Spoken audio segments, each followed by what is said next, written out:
All right, on this episode of Bowks Talking Bouts, excited to be talking to an individual set to headline BKFC 42, which goes down on May the 12th. And a very intriguing bout with Tyler Goodjohn knuckling up and towing the line against Tony Soto. And happy to have Tony on the show. How's your day going, man? It's going pretty well, man. Had some really good training this morning with some really tough and very skillful teammates, and day's going really well. How about you, brother? I'm doing good, man. Appreciate you asking, but I feel like I'd be remiss if I didn't ask about those, skilled teammates you were getting in that work with. Like, who have you been putting in those hard rounds with?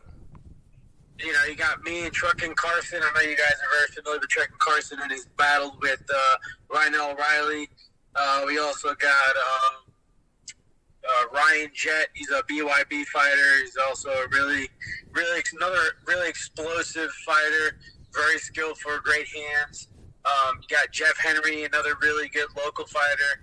There's a couple other heads that do not want to be mentioned due to the fact that they're making their bare knuckle debut as well, and they didn't even want to be in the picture today because of that. But yeah, very good day, very good day. Well, I love hearing that, man, and it seems like just a great time in general. Like, I was seeing an article just a bit ago where you were talking about how you weren't necessarily surprised to see this Tyler Goodjohn fight come about, and it seemed like one where you were looking at it like, one day our paths are going to cross. I'm curious, why did you have that perception that you guys would eventually fight? Well, after my second bare knuckle fight, I actually wanted to fight Tyler. I thought it would be really good for the fans, and I thought it would be a true test to my abilities and help me grow as a fighter as well. We asked for this fight a long time ago. I figured if it didn't happen back then, it was eventually going to happen. I was looking more forward actually to fighting Tom Schoaf because before even my very first fight, I ran into him in Alabama, shook his hand. I said, one day me and you were going to fight, and I said it right to his face. And I was a little let down after my last bout where I was told me and him were supposed to knuckle up, and it didn't happen. But you just like the fight, you roll with the punches and you go and get what you got. And I got Tyler, so I got something out of it. And it's curious because also within that article I was referencing, it seems like you're looking at this fight as an opportunity to really vault yourself towards being that next lightweight title contender. And I don't necessarily know that they're, still getting in that work, but I knew Luis Palomino and Tyler Goodjohn were training for a little bit. So it kind of jives together in that sense. There's a little bit of a narrative kind of attachment in a way, but also obviously facing a very, high level opponent. Have you been kind of thinking of some of those facets with this, just in as far as being able to facilitate getting that title shot? I feel like it would only make sense, if I was, when I do become 5-0, you got to think about it organically. I would be, besides Palomino, the only other 155er who started in the organization who's still undefeated at that, at that level. And I feel like it would only be, fair for them to give me the title shot, to give me Palomino. If not Palomino, me versus Lilly for the title right there. If he's not going to defend his 155 and defend his 165, I think that'll make the most sense, if you ask me. Yeah, and I feel like this is one of the bigger name value wins, and obviously, like I said, fighting a guy who previously fought for the title, so definitely could make sense to see you also get a subsequent shot. No, yeah, I agree. I also think, I'm one of the only guys who actually came from tryouts and has been headlining a BKFC card. That's an eye opener at itself. So. Yeah, for sure. So many facets of this fight that I, do want to get into, but I feel like I'd be remiss if I didn't at least briefly, touch on the last performance at BKFC 35, because that seemed like a comprehensive performance there in January, getting that, fourth round doctor stoppage and everything. What were the main takeaways from that last fight and everything? Well, I feel like, I took a little bit to get into my rhythm. He was very slick. I try to be more explosive. And, when I kind of settled down a little bit, I started opening my eyes. I started seeing everything. And that's when I was able to, pretty much pot shot him. And as you've seen, I was slipping punches, going under punches. I started seeing everything. I knew where he was putting his head. So instead of punching for the, instead of going for the hook high, I threw a hook towards the chest because I knew he kept ducking his head. He put his face right there. And that's where he quit. So, yeah. Yeah, and I'd be curious to get some of your thoughts on this, because just in checking out some past articles where people have been talking to you and just asking about the undefeated streak, like, you seem a little bit like nonchalant, maybe nonplussed about it. Like, it's like, just another day, just putting in hard work, trying to get better. But it almost seems like within that you're looking at, I guess, yourself as the ultimate kind of opponent, quote unquote. Like, it seems like you're very oriented to, I guess, constructively criticizing what you're doing and trying to fix the little holes in your game. Like, would you say that's a fair characterization of how you approach everything? Yeah, that's actually a really good way to put it. I think I'm, and will always be, my own critic. I'm the worst. Like, I look at myself and I find ways to beat myself, and then when I go and train, I look at those holes that I was doing and I fix them, and I try to patch those holes so it can be, it's to the point where I'm searching for perfection. Nothing in this world is perfect, but if you can sure as hell try your best to be perfect, damn, man, I want to get at least damn near as close as I can. And I feel like by me being my biggest, I'm just the hardest person on myself, and I feel like that's going to cause me to just level up every time and get better and better. And I feel like if I continue to do that, then I'll reach a level that's just, beyond belief. So. And I was going to say, it seems like the work ethic has really extended through a few combat sports, like having a pair of amateur MMA bouts per sure dog and a pair of gloved boxing bouts. But it seems like this is the particular combat sport you've, like, I guess, especially sank your teeth into and have been really, I guess, seeing that, success within. Can you kind of speak to that? Like, do you kind of see that being the case also? Well, I fought MMA in New York before it was legal. I was fighting in clubs. Like, a lot of my fights are not even documented or even, like, they were not even sanctioned because, MMA wasn't legal in New York. So, a lot of people don't know that. A lot of people see, oh, yeah, he's 1-1 in MMA. It's actually not true. I've had a lot more fights than that. I've had a ton of kickboxing matches, which is not even up there either. It is what it is. I feel like when I moved to North Carolina, I had an MMA fight. It was amateur. I knocked the dude out in, like, 23 seconds or something like that.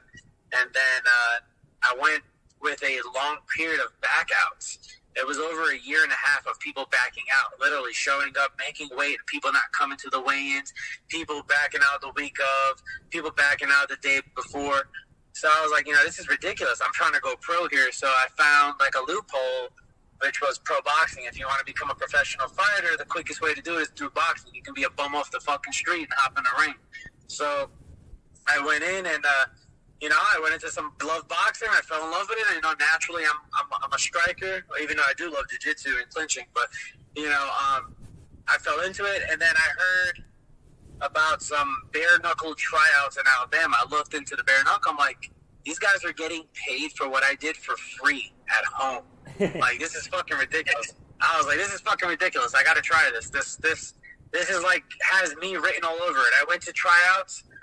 I felt like when I went there, they already knew who the fuck they were going to pick, which was okay with me. I stood out. I know I stood out. I was definitely the most fluent moving there. I had headphones on. I was fucking dancing around. Nobody there fazed me. And then I got a call. Actually, I got a message from several management companies, but there was one that stuck out the most to me, and I signed with GOAT. And I've been on like a fucking rampage ever since. Yeah, and you talk about your appreciation for the sweet science. That also seemed to come through in a recent photo I saw where you were getting in work with, legendary coach Don Saxby at the revered Gleason's gym. So that must have been cool. Oh yeah, that was definitely a blessing right there alone. I got a chance to tweak a little bit of the things that I do, and kind of just reconstruct some ways I throw punches and see things. And it was nice. It's always nice to get a different point of view from a different perspective. Of course, when you train with the same people, and some people see things different. Like you and me can watch a fight, you can see what this guy is doing wrong. I can see what he's doing right, but nobody's seeing what they're doing to make those things right and to make those things wrong. So it's always good to get that third eye, Yeah, for sure. And I guess to that point, like just talking about how many combat sports you've been in, and also you saying you had a bunch of undocumented kickboxing fights, just kind of underscoring, I guess, the point that much more. Like, I guess just considering all the combat sports you've been in, what are some of the unique considerations to preparing for a bare knuckle fight as compared to some other sports? Because it's kind of interesting. It's almost like developing every like couple months, few months, and everything like that. Like how people, I guess, galvanize their hands, how they curate sparring. Like some people use the 4-ounce MMA gloves. Like, can you speak to, I guess, some of the different considerations preparing for bare knuckle versus some other combat sports you've done? Well, like, just to put it out there, all these people, like, preparing and doing all this weird shit to their fucking hands, I think it's preposterous. I think it's overthought. I think, honestly, no matter what, you can fucking condition your hands as much as you get in there. You're not conditioning your face, okay? You have metacarpals in your fucking hands. They're going to break anyway. It doesn't matter. The knuckles are hard, but the bones behind it aren't as hard as the knuckles in front of it. Like, people are just fucking doing things to make themselves look cool. If you've seen my knuckles, if you can see them now, this is natural. I've had it like this even before bare knuckle. People have known. I've been in so many fights. Can you see my hand? Yeah, well, you got some big knuckles, man. Yeah, but that's from just years of actually fighting. Like, growing up in like the streets of Brooklyn and just being small and always having to prove myself to people and, knocking motherfuckers out left and right. And, like, some people know my story. That was one of the main reasons why I walked into a gym, is because, I was just a fucking hot-headed kid, man. I just needed to do something and get the steam off without getting in trouble. And, that's when I walked into a Tiger Showman's. And long story about that. I've said that story too many fucking times. But back to you were saying, all these people trying to do all these punching walls and punching, like, what? Like, huh? Like, dude, the fucking top of my head is going to be harder than you punching a piece of fucking wood. Like, I just don't get it. Like, you have to be in it. You have to be doing it. You can train as much as you want. You can't train your chin. Your chin is, you got it or you don't. Your hands could be hard, but your chin could be made of fucking marshmallows. Like, let's be real. Yeah, I get what you're saying, man. I mean, definitely not wrong in that regard. And yeah, I find like certain fighters can go one way or the other with that. Like some fighters are kind of like, oh, well, I've been fighting for years. Like my hands are good. I don't need to, do anything more to it necessarily. Like I'm pretty good to go. But I guess to your prior point of talking about how much combat sports really gave you, I guess, that outlet and that certain direction, it must be cool to kind of like, see your daughters kind of getting involved in it a bit. Like I saw that your daughter was holding pads with you, and you were saying she's the best pad holder ever. So can you speak to that? Because that seems pretty cool. Well, it's because it's like a looking into the mirror, like I'm seeing a young adult like my daughter, and it's like, I know she doesn't want to fight. I know she doesn't want to do it, but you know what? When she's there with her father, it's a bonding moment. She's having fun with me. We're becoming one. It's I feel like we're such in like a moment at that time. It's just such a surreal moment, just being there with her and her being able to do that for me. It's like, looking at her when she was 3 years old and she first started putting gloves on to now. It's like, wow. And it's not like she does it every day. It's like, every couple weekends I'll be like, hey, honey, throw the gloves on. Let's move around a little bit. Okay, Dad. And that's the beauty of it. You don't have to worry about, her not being able to defend herself, because I'm sure she'll break somebody's face. Yeah, no, I mean, I'm sure she's good to go with you kind of at the helm, teaching her a couple tricks and stuff like that. So I don't think that's anything that one needs to consider. I think she'll be pretty well equipped in that regard. But something that I thought to touch on too, because I'm, familiar with him through like, hip hop culture and just battle rap in general and stuff like that. I saw you had a bit of a video with Nems recently. Can you talk about that? Like, how did that come about? Well, see, a lot of people know who he is. He's a really relatively popular guy right now. And, I went over there. I've been talking to him for a while. I was actually hoping for him to come out and perform as I was coming out. But that was that time I was supposed to be fighting in Florida, which didn't happen, the Hollywood, Florida card.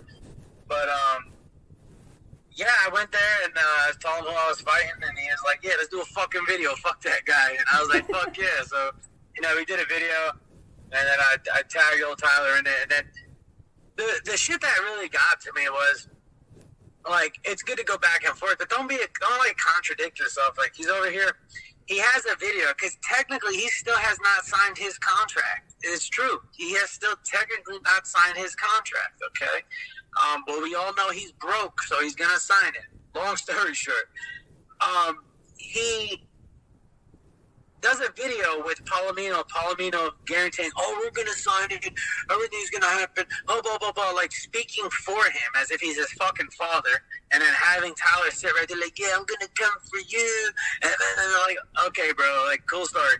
And then I do a video with a fucking famous rapper over here, and then his people are like, "Oh, you got to get your friend to speak for you," and like, bro, are you guys fucking stupid? Like, what?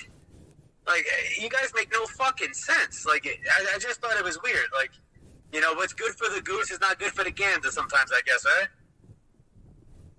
So you were almost kind of saying to yourself, don't you ever disrespect me, for lack of a better way to phrase it. Yeah, don't ever fucking disrespect me making a video with your daddy, then I can't make a video with a famous rapper, you fucking mook. No, that was just funny to see, man. I've been familiar with Nems for a few years now, I guess, and good to see him succeeding in certain social media lanes, and I appreciate your insights. I guess one of the last things I wanted to kind of get your thoughts on, because you're kind of known at this point for having some pretty, cool masks during the walkout, like obviously not blowing the surprise, but can we expect a similar kind of dynamic for this entrance here? Since Bare Knuckles been pushing the whole King of the Carolinas thing, which I was doing just as like a fucking spoof for the last fight, I think we might just have to roll with this one again.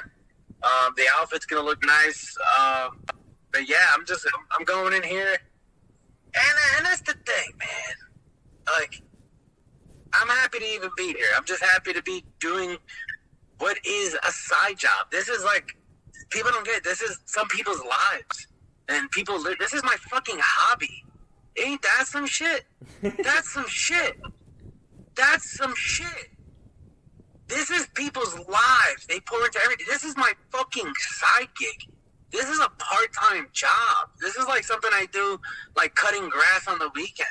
Like, I'm blessed, bro. Like, I'm blessed, and I'm happy where I'm at, and I put it in the work, but it's still like, what the fuck? But yeah, man, it's weird, man. It's just weird. Like, you got people who fucking, "Oh, I'm sleeping in my car," and do, bro, get a fucking job, bro. Like, what do you do? I'm sorry. I just had to touch base on that, I feel like I'd be remiss if I didn't follow that up, though, and ask you what your, main gig is, if this is your side hustle.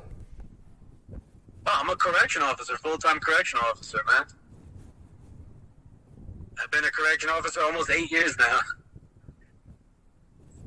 Oh, that's awesome. I mean, good you're getting that consistent work and stuff like that. That's kind of interesting. Is there ever someone that you're interacting with in your job that knows about the bare knuckle? Is that kind of common or a bit of an anomaly? Oh, they all know, man. The inmates know, the officers know, everybody knows. I'm not a dickhead though. Like, I'm like probably the most approachable person there is. I'm just a normal guy. I don't act better than anybody. Don't act tougher than nobody. I just act like me. If you want to be a dickhead, I'm gonna treat you like a dickhead. You're gonna be a nice guy, I'm gonna be a nice guy. Like, that's it. You get what you give. You give what you get. Like, yeah, I definitely feel that, man. I agree with that sentiment, but I do want to be mindful of your time and schedule. Like I was saying from the top, you've given me a lot of great insights, which I do appreciate, but just in saying that, is there any kind of parting final thought you might want to add as we're wrapping up here, man? Yeah, I think it's a true blessing just to even be on this stage and fighting and just doing what I love. Like, I love doing this. It's fun. I enjoy it. And that's what separates me from a lot of these fighters. I think these guys got into fighting. I was born into this shit. Like, I legit was born into this. I didn't choose it. It chose me. And I think that's why I genuinely enjoy it. Because I don't have to be getting paid for this. I could fight that dude on the street. You can fight in a parking lot. Like, I don't care. Like, And I really do truly appreciate everybody who has, supported my journey, who has, hated on my journey, because even though those people who are hating, they're still tuning in to watch. So by you watching, you're still giving me views. So, yeah, regardless, man, I'm just so appreciative, man. I'm just so appreciative. And I appreciate everybody who's followed my journey and who supports me. That's pretty much it, brother. Yeah, definitely a good point to end things off on. And yeah, very much was excited for this fight before talking to you, but definitely, compounding that much more after talking to you, man. So yeah, hopefully we can rush up to, May 12th here and get right to BKFC 42. But, until then, you enjoy the rest of your day, and thanks so much for the great insights, man. I appreciate it, man. Listen, if you got to hit him hard. All right, have a good one, man. Thanks. You too, bro. All right, on this episode of Bowks Talking Bouts, excited to be talking to an individual set to compete at BKFC 42, and that goes down on May the 12th. And it is the headlining attraction, a very intriguing bout. As I said, we have Tony Soto knuckling up and toeing the line against Tyler Goodjohn, and great getting to have Tyler back on the show. How are you doing there, man? I'm doing very well, thank you. Happy to be back. I hope you're doing well. Yeah, for sure. And I mean, great getting to, be back in a headliner and everything, I would imagine. Like, what was the initial set of thoughts when, Tony Soto was the particular opponent? Like, what was the, initial temperament when the bout offer came your way for May 12th?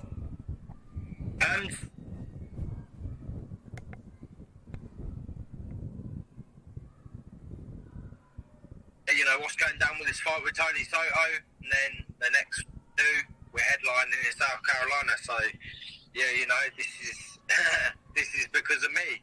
I called for the fight.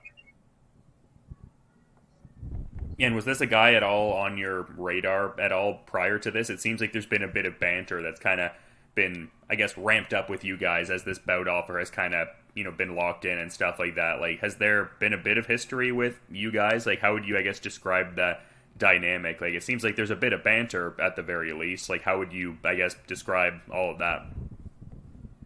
Yeah, I mean, there's not really been any real history between us, but, he's been, doing his thing, winning by stoppage. He's creeping up the rankings.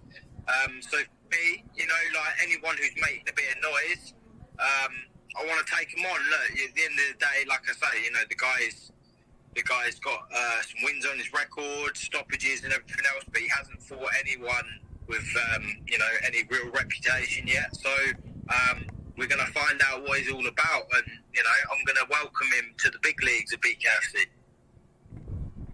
And that kind of reads as the dynamic to this fight for me, too. Like, obviously, Tony has impressed by virtue of him being unbeaten and getting the finishes, but you certainly would be like a bigger, name value opponent / step up, like not being disrespectful to any of his previous opposition. But it also strikes me as a good chance for you to reassert yourself back into the landscape, just in terms of getting back to the win column. Like, people know your resume as a British BK champion and stuff like that. Like, would you say that's the dynamic for this fight?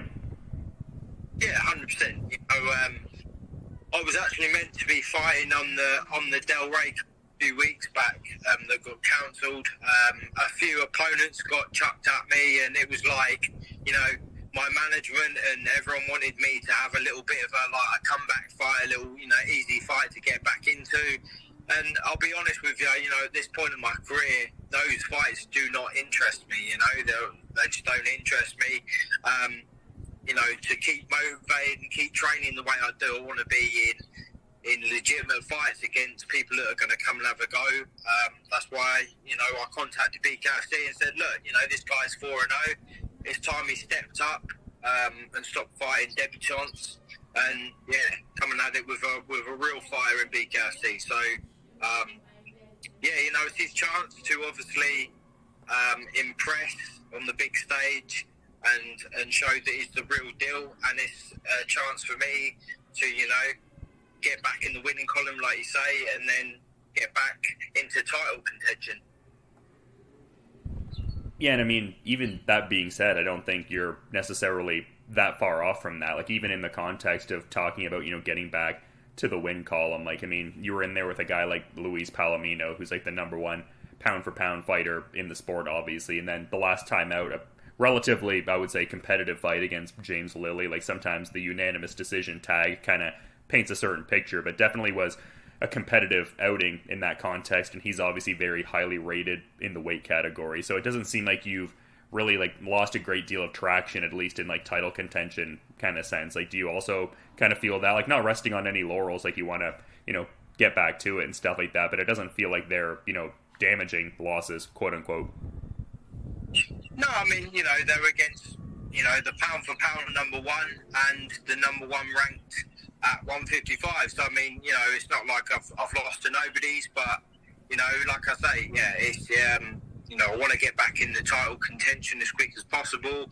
I'm not interested in fighting debutantes and guys with losing records and things like that. I want to be taking on these unbeaten guys.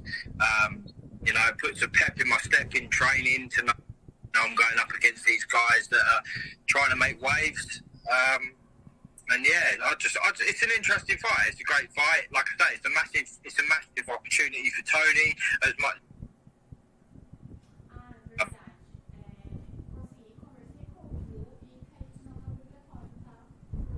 Yeah, and it seems like there's been a great deal of difference from the last time we talked relative to where you seem to be at now, because the last time we spoke was a bit before your BKFC debut there, and just really seems like you've changed a lot in your life. Like, you were talking about kind of at one point, like a bit after that debut, about like things like sex addiction and kind of getting out of the adult film kind of work you were doing. And I saw a relatively recent post saying you were kind of like abstaining from the cannabis a little bit, like taking certain breaks and stuff like that at the very least. Like, how much has, I guess, your lifestyle changed relative from the last time we talked to kind of where you're at now?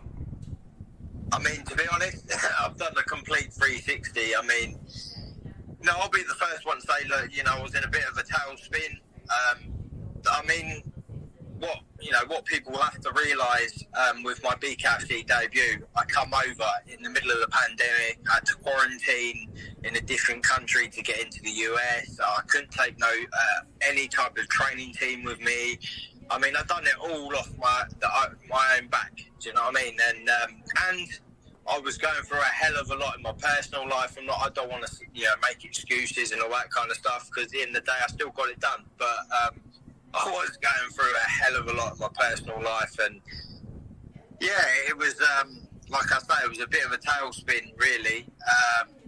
So, in terms of where I'm at now, I'm a different person. I'm a different person totally. I'm totally and utterly dedicated to what I'm doing right now. I've come off the cannabis, which was, to me was a real big part of my life. Actually, I've come off. I haven't been smoking for about 14 weeks, and I was just going through a bad stage with my mental health, basically. And I've really turned it around. This is, I don't want to sound cliche, but it's been life changing, this camp. I've really, really dedicated and sacrificed myself, and when I come out with that win on May 12th, it's going to mean much more to me than just the win itself. I've really, I've turned things around in my own life, personal life as well. Yeah, it's cool. Like, it reads like an earnest attempt to make a lifestyle change, like not even just for your career, but just for better, quality of life. So great to hear that you seem to be, having that and everything, man. Yeah, thank you. Yeah, no, it's like I say, it really has been life changing. I mean, a lot of that is obviously down to Luis Palomino, who's brought me out here to be part of his team, and everything's worked out for the positive. I've been spending lots of time with Eric El Tigre Castellanos, who's bringing the best out of me in my boxing. It's just great. I'm happy. I'm really happy. Like I say, this is a big fight for me in terms of the fight game, but also my life, because I've come through a lot in the last few months. And I love that you brought up that part of the relationship with Palomino. Like, I obviously mentioned when you guys had your championship fight, but it seems like you guys have grown very close as training partners, and just like there's a great sense of camaraderie since then. Can you kind of, speak to that, permutation of the relationship, like how you guys started like really training together and stuff like that thereafter? Like, it seems like you guys are, good friends now and stuff like that, and I imagine would pay huge dividends training with the top guy in the sport. Yeah, I'm very lucky. It's a great relationship that me and Luis have got. It was born, it was birthed in a pretty mad way, really, with us fighting. But yeah, man, I'm very blessed to have his experience and and his support. Do you know what I mean? Everything that I know that he's looking out for my career, and he wants the best for me. That's why I'm here. He wants the best for me in my career and in my life as well. And he's a huge part of the reason why I'm feeling the way I am right now. And yeah, like I said, I'm very blessed to have that. Not everyone will get to will get that gift that he's given me. So yeah, I have massive respect for him. Yeah, for sure, a great guy to be getting in that work with, to say the very least. But yeah, it's just, I love seeing some of the different posts, like just kind of illustrating the journey you've had. Like, I saw you had a post saying a year ago I was sleeping in a freezing cold warehouse selling off gym equipment, and now it seems like you're obviously in a much better place and everything. Like, how much do those different moments just like galvanize your resolve and everything like that, just being able to navigate those things and adapt and overcome and everything? Yeah, it really has been a crazy few years. I mean, I haven't put everything out on social media and stuff about it, but the way, like I say, that's why this fight's gonna be such a big fight for me, because I really have turned things around. Like I say, a year ago I was living in a freezing cold warehouse. I was selling my clothes to try and get money to pay my bills and everything else. I was in a bad place. And to see where I am now, it's pretty incredible. Do you know what I mean? So, yeah, it's. I've always said it. Look, my life at some stage, when I bring a book out and everything else, it'll get made into a movie. Man, I'm from a very, very small city of 20,000 people, country community. My dad's a small, a small farm, and I'm living out in Miami, training and with Cubans, Puerto Ricans, Dominicans, South Americans. I'm living the dream, man. And it's been through hard work and perseverance. Nothing else. So yeah, one day the book will come out and people will be like, damn, yeah, he done some things. Do you know what I mean? He done it. Yeah, it's been quite a journey since the days at Haddenham ABC under Mick Sawyer, right? Yeah, oh hell yeah. As a 10-year-old fat kid, my mum and dad took me to the boxing gym just to lose weight. I lost my first 6 fights as an amateur. Again, perseverance, hard work. I ended up winning national titles as an amateur, professional boxing titles as a professional boxer. Had my license taken away for the most stupid thing ever. Still didn't give up. Turned over to bare knuckle, become bare knuckle world champion in the other promotion, and now I'm over here in Miami, doing my thing here. So it's some story. Do you know what I mean? I'm only 32 next month, so plenty more to come. And I hope I can inspire other people to chase their dreams like I have. Yeah, I would think so, for sure, man. And just the way you talk about the game, like, you strike me as a very analytical person that's always trying to, grow in a very measured, particular way in what they're doing. And just the fact that you last competed in August, I would think that there's a lot of skills that, have been sharpened that much more. Like, without, I guess, giving away any aspects of your game plan or general approach, what would you say some of those areas of your game are that have been especially refined since the last time we've gotten to see you? Yeah, I mean, with the last fight, obviously it didn't go the way that I wanted it to. The biggest disappointment for me, I'd only got to spend like about 10 weeks with my new training team, and there was a lot of things that I'd worked on and learned. But for me personally, I take full responsibility with the last fight. I went out there far too aggressive early on. and this is bare knuckle fighting. You know, I got cut, my eyes shut, my ear was in half. So, you know, I was fighting blind for 3 rounds. So it meant that, you know, I had to resort back to fighting with my heart instead of my skills. So, you know, this time, you know, I've learned from my lessons and you know, got back to my training team here in Miami, and we're just perfecting all the stuff that, you know, we were going through before. I've had more time to spend with my trainer, Tigri. And I'm just in a better place. Do you know what I mean? It's, you know, I'm not, like I say, I'm not going to make excuses or anything like that. But, you know, I'm just a happy fighter is a dangerous fighter, and I'm definitely in a much better place compared to what I was in August. You know, and so you're going to see the best of me. And you seem very, like, I mean, you're talking about how, like, your story could be made into a movie, and just some of your posts seems very mindful of, like, what your legacy will eventually be, like, in a way that, I guess, informs your, you know, current pursuit of greatness and everything. And it seems like the profile of BKFC just also really keeps growing in a big way. So I guess to that point, does that kind of seem like a perfect storm, in a sense? Like, just as BKFC has more spotlight and notoriety and, I guess, you know, combat cachet, for lack of a better way to phrase it, like, it would seem to benefit that, you know, end of you wanting to have a legacy whereby a lot of people are really, you know, checking it out. Can you kind of, I guess, speak to that? Yeah, I mean, you know, I'm a great believer that everything happens for a reason, and, you know, even going back to, you know, having my license taken away as a professional boxer, you know, like, it forced me into bare knuckle, and I'm here. You know, I never would have been, you know, even dreamed really of being in America, fighting, training as a professional boxer, because I just didn't have the backing, you know. And people who are in the know with combat sport know that if you're not got the backing of a big promoter or a big manager or anything, it doesn't matter how good you are, you know, you're just not going to get the opportunity. So everything happens for a reason, man, you know, and that's why I'm here. And like I say, you know, I want to carry on doing what I'm doing and just keep inspiring people that, you know, if you're willing to put that hard work in, and like I say, the perseverance, you will get there in the end. I mean, I'm 32 next month. I've been fighting 22 years, but I'm getting there now. I'm getting there.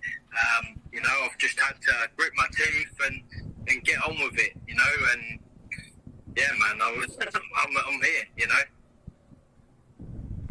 Yeah, for sure, and what a journey it's been, and many more chapters, you know, to unfurl in this story. But just curious, like, with this, you know, Tony Soto fight, like, do you have any particular, I guess, visualization of how you see things going? Like, I guess I'm kind of being presumptuous, but you strike me as a guy that maybe visualizes a lot of, you know, different outcomes and places the fight could go. And I guess to that point, is there like a predominant visualization you have for this Tony Soto fight?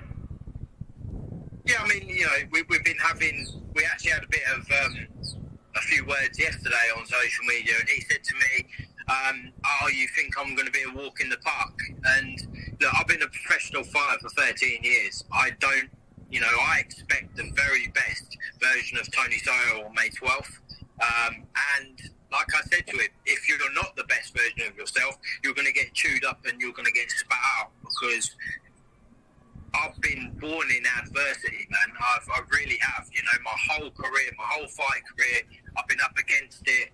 And, you know, no matter what happens on May 12th, you know, even if I get put over, I get cut, whatever happens, I'll be in there till the very end. And I'm gonna take him to the deepest waters that he's ever been. And I don't think he's quite ready for it. Like I say, he's been showing off and on all his socials, knocking out these debutantes and things like that. I'm a different kettle of fish, man. I'm a BKFC veteran. I've been there, I've done it, I've got the t-shirt, and he's going to find out. I'm going to take him into the deepest waters, man. I'm going to drown him.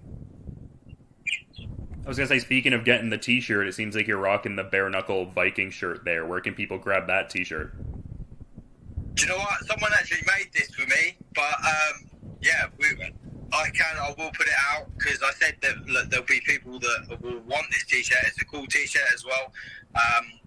I've just, like I say, I've been so wrapped up with training I haven't even really been that active on my social media. I've just kept myself to myself, but get this fight won, and then I'll be releasing some more t-shirts, that's for sure. Yeah, very much getting the sense that you're very hyper-focused, and I was excited for the fight, but after talking to you, definitely growing the excitement for sure, man. But like I was saying before, I also want to be mindful of your time and schedule too. So to that point, is there any final parting thought you might want to add as we're wrapping up, Tyler? I just want to thank my sponsor, Daniel Lawrence Plumbing and Heating, who are from back home in Ely, Cambridgeshire, where I'm from. Lawson Civil Engineering, they're two companies that have backed me all the way. I mean, don't get me wrong, look, I'm out here training, but it also takes some very loyal sponsors who believe in me and know that, I can achieve what I've set out to do. So they've backed me all the way. I've had a very loyal friend of mine, Steve Welsh, who's another guy who's backed me all the way. Florida Yachts International, who brought me over with the work visa. Again, I wouldn't be here without their loyal support. So there's a lot of people to thank, and I just like I say, for the last 10, 12 weeks, I've been grinding twice a day, every day. So I'm ready to show out on May 12th. Yeah, it's going to be a very intriguing lightweight fight. Definitely one that I think can inform the division's hierarchy through the rest of the year, and very much looking forward to this fight at BKFC 42. So thanks so much for providing great insights and coming on, man. But until then, you have a good rest of your day, Tyler. Thank you very much, Dylan. Appreciate it, bro.